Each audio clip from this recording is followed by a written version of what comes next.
Hello दोस्तों, स्वागत है आपका अपने चैनल करियर टेक फंडा में। मैं खुशबू और आज की इस वीडियो में हम बात करने वाले हैं फैशन डिज़ाइन टेक्नोलॉजी का जो इंपॉर्टेंट क्वेश्चन आंसर सीरीज चल रही है फॉर CITS एंट्रेंस एग्जाम। उसी के अंतर्गत ये आज की आपकी 16 क्लास है। इससे पहले की 15 क्लासेस हो चुकी हैं जिसे आप प्लेलिस्ट में जाकर चेक कर सकते हैं, जिसका लिंक भी आपको डिस्क्रिप्शन बॉक्स में मिल जाएगा। तो वहाँ से आप जाकर पहले की सभी वीडियोज़ को देख पाएंगे।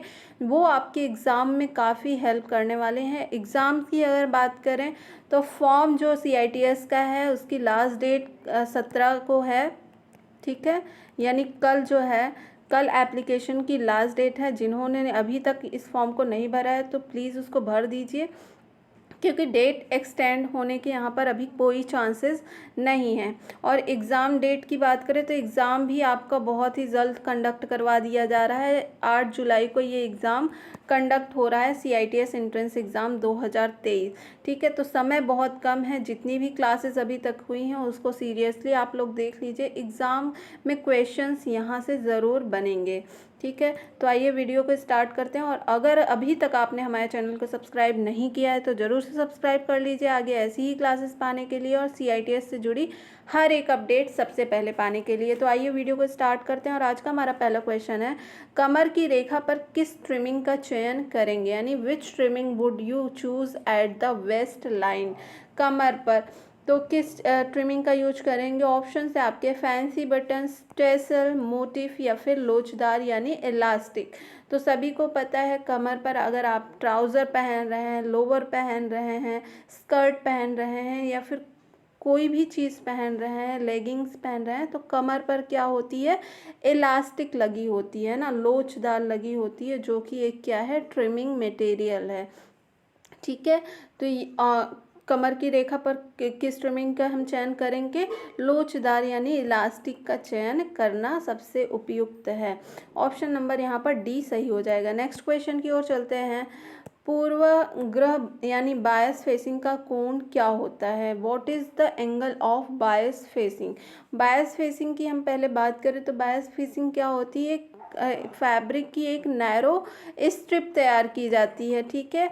नैरो स्ट्रिप, जैसे गले पर कोई अगर डिज़ाइन आपको देनी है तो क्या होता है, एक अदर कलर का आप स्ट्रिप तैयार करके नेक लाइन पे आप लगा देते हैं, तो उससे क्या हो सकती है, आपके नेक लाइन की सुंदरता बढ़ सकती है ना।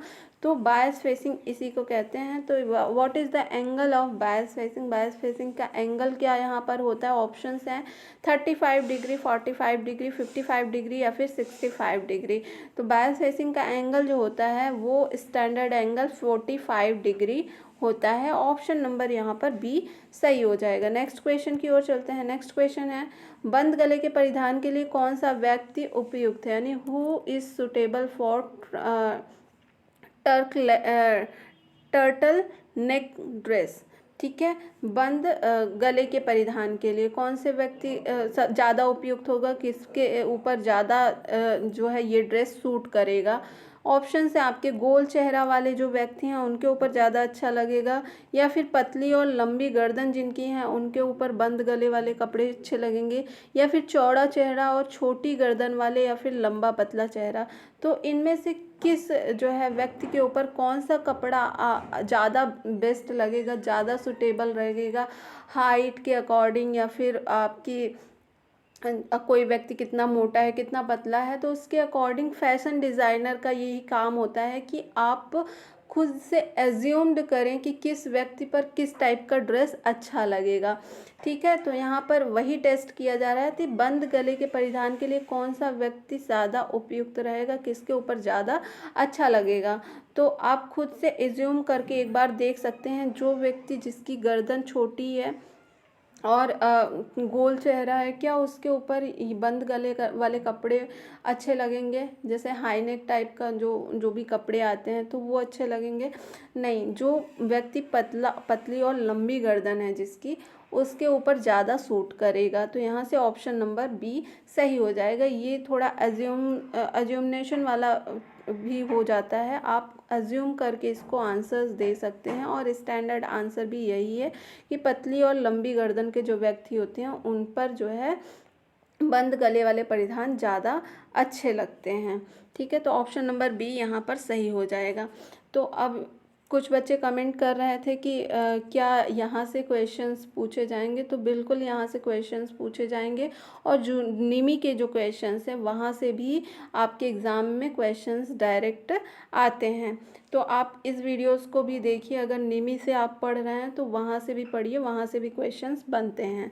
ठीक है, तो वैसे मैं आपको सारी ही चीज़ें मॉडल पेपर भी सॉल्व करा दी हूँ, और आपको निमी के भी क्वेश्चंस इम्पोर्टेंट वहाँ से भी जो है ला रही हूँ, और सारे ही क्वेश्चन आपको कराए जा रहे हैं। तो आपको किसी भी प्रकार की टेंशन लेने की ज़रूरत नहीं है। जितना भी वीडियोस में कराया जा रहा है आप उतना कवर कर लीजिए, आपको एग्ज़ाम में बहुत हेल्प मिलने वाली है।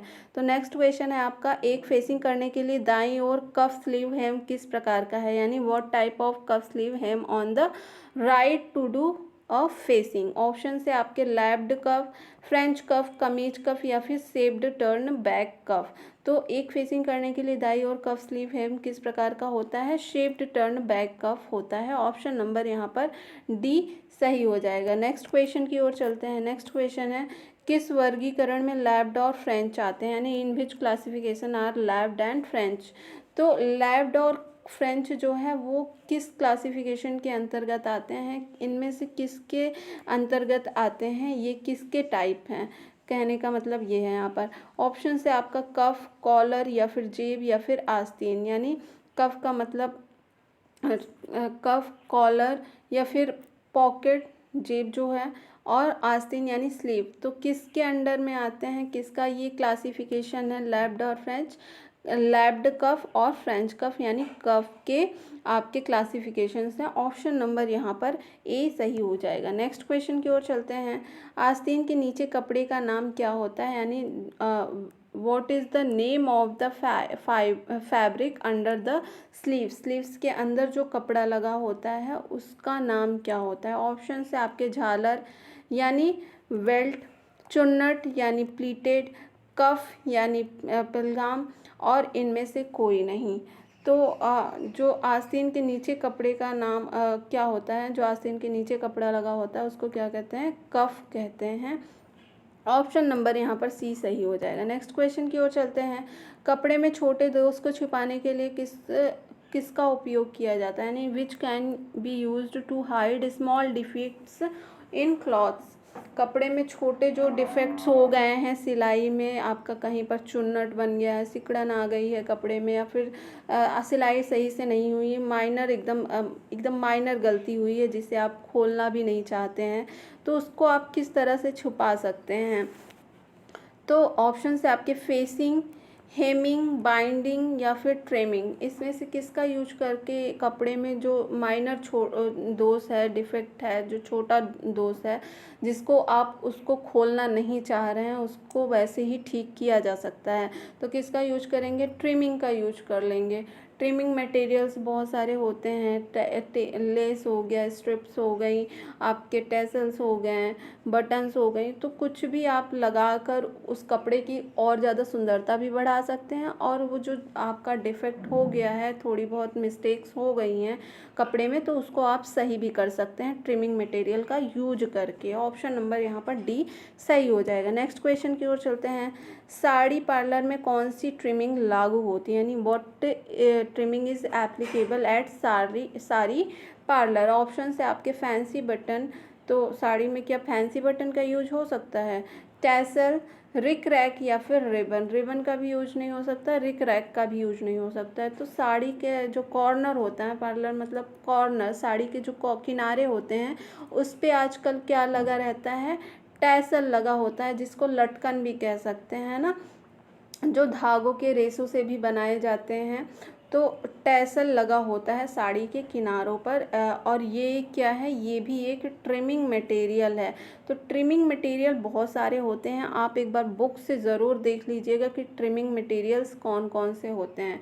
वैसे मैंने सभी चीज़ें बता दी हैं, लेस हो गया, फैंसी बटन्स हो गया, झालर हो गया, लटकन हो गया, ठीक है, और आपके स्ट्रिप्स हो गए बहुत सारी, और हुक्स हो गए, और जो आपकी सीप आती हैं जो बालू में रहती हैं सीप्स, उनको भी आप सजावटी सामान के रूप में, ट्रिमिंग के रूप में यूज कर सकते हैं उनका भी, ठीक है। तो यहाँ पर साड़ी के किनारे पर किसका यूज करते हैं, किस ट्रिमिंग का, तो टैसल का यूज किया जाता है साड़ी के किनारों पर। अब ये टैसल दिखता कैसे है, आइए दिखा देते हैं आपको। तो इसे कहते हैं टैसल, ये आप देख पा रहे होंगे, इसे क्या कहते हैं, टैसल कहते हैं। जैसा कि मैंने बताया आजकल की साड़ियों में ये अधिकतर लगे रहते हैं और इससे भी सुंदर सुंदर टैसल्स बनाए जाते हैं जो कि आपकी साड़ी की सुंदरता को इन्हेंस कर देते हैं, है ना। तो आई होप आपको ये समझ में आ गया होगा। नेक्स्ट क्वेश्चन की ओर चलते हैं। नेक्स्ट क्वेश्चन है आपके, कौन सी तकनीक वी आकार की गर्दन की रेखाओं से बचने से रोकती है, यानी which technique avoids V shaped neck lines. V shaped neck lines को अवॉइड करने के लिए कौन सी टेक्निक का यूज होता है। ऑप्शंस हैं क्लिपिंग, नोच, ट्रिमिंग या फिर ग्रेडिंग। तो क्लिपिंग का यूज करते हैं, क्लिपिंग टेक्निक का यूज करते हैं वी शेप्ड नेक लाइन को अवॉइड करने के लिए। ऑप्शन नंबर यहाँ पर ए सही हो जाएगा। नेक्स्ट क्वेश्चन की ओर चलते हैं। नेक्स्ट क्वेश्चन है आपका, ढीले ढाले आस्तीन के लिए किस वर्गीकरण का उपयोग किया जाता है, यानी what classification is used for loose fitting sleeves. तो ढीले ढाले आस्तीन के लिए किस वर्गीकरण का उपयोग यहाँ पर करते हैं। ऑप्शन से आपके बिना कफ के, प्लैकेट के साथ, बिना प्लैकेट के कफ या फिर शेप फेसिंग। तो कफ विथआउट प्लैकेट यानी बिना प्लैकेट के कफ। ऑप्शन नंबर यहाँ पर सी सही हो जाएगा। ढीले ढाले आस्तीन के लिए इसका वर्गीकरण बिना प्लैकेट के कफ, ऑप्शन नंबर सी सही हो जाएगा। नेक्स्ट क्वेश्चन की ओर चलते हैं।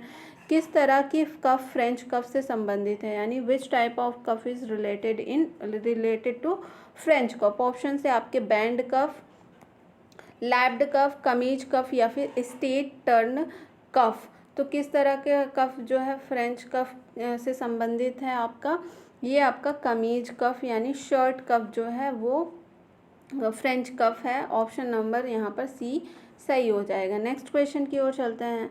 किस प्लैकेट में लैप्ड कफ लगाया जाता है, यानी in which placket is lapped cuff apply.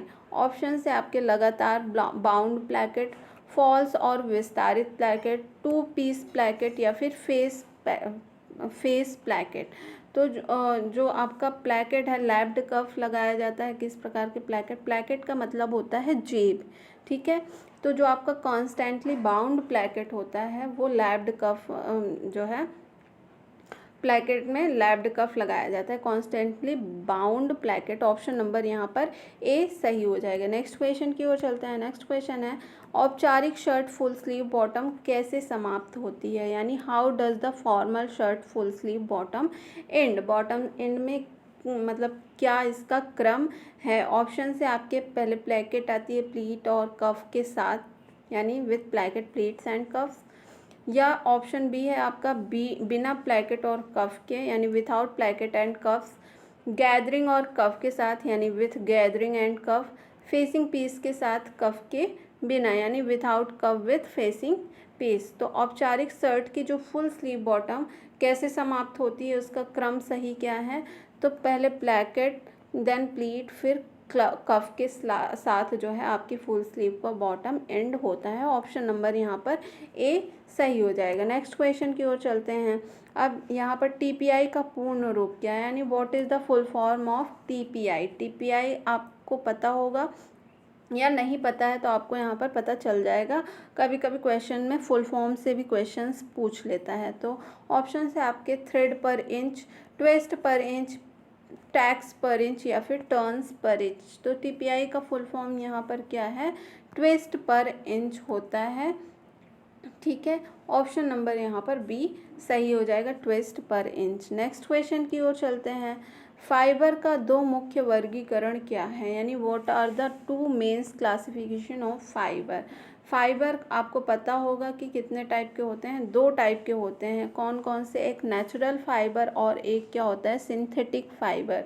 यानी आपका क्या होता है, एक प्राकृतिक फाइबर होता है, जैसे जो आपको प्रकृति द्वारा प्राप्त होता है फाइबर, जैसे कपास हो गया, तो ये रेशम हो गया, ये फाइबर्स कैसे हैं, हमें डायरेक्ट प्रकृति से मिल रहा है। और जैसे नायलॉन हो गया, जो सिंथेटिक फाइबर होते हैं, सिंथेटिक फाइबर जो हमें आर्टिफिशियली मिल रहा है, तो वो क्या है, अप्राकृतिक यानी सिंथेटिक फाइबर हो गया। तो ये फाइबर के दो क्लासिफिकेशन होते हैं, प्राकृतिक यानी नेचुरल फाइबर और सिंथेटिक फाइबर। ठीक है, तो याद रखिएगा ऑप्शन नंबर यहाँ पर बी सही हो जाएगा, फाइबर के दो क्लासिफिकेशन। नेक्स्ट क्वेश्चन की ओर चलते हैं। टेटाइल से कौन सा लैटिन शब्द निकला है, यानी which Latin word is derived from टेटाइल। ऑप्शन से आपके बनावट यानी बुना, बनावट, कपड़ा, या फिर इनमें से कोई नहीं। तो ऑप्शन से क्या सही हो जाएगा, टेटाइल कौन सा लैटिन शब्द से निकला है, बुना यानी वोवन से निकला है। ऑप्शन नंबर ए यहाँ पर सही हो जाएगा। नेक्स्ट क्वेश्चन की ओर चलते हैं।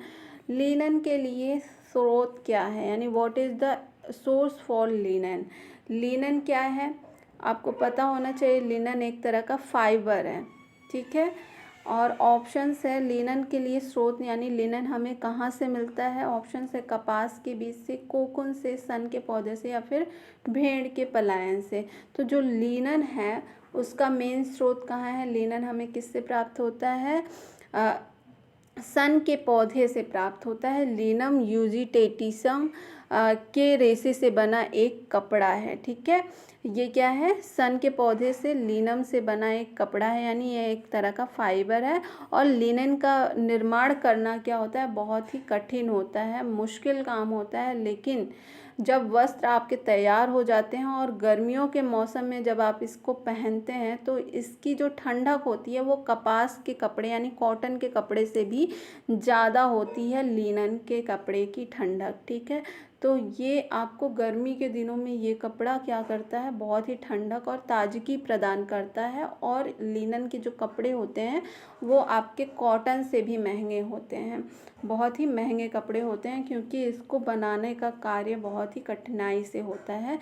तो ऑप्शन नंबर यहाँ पर सी सही हो जाएगा। लिनन हमें कहाँ से प्राप्त होता है, सन के पौधे से प्राप्त होता है। लिनन एक फाइबर है, ठीक है, फैब्रिक है। नेक्स्ट क्वेश्चन की ओर चलते हैं।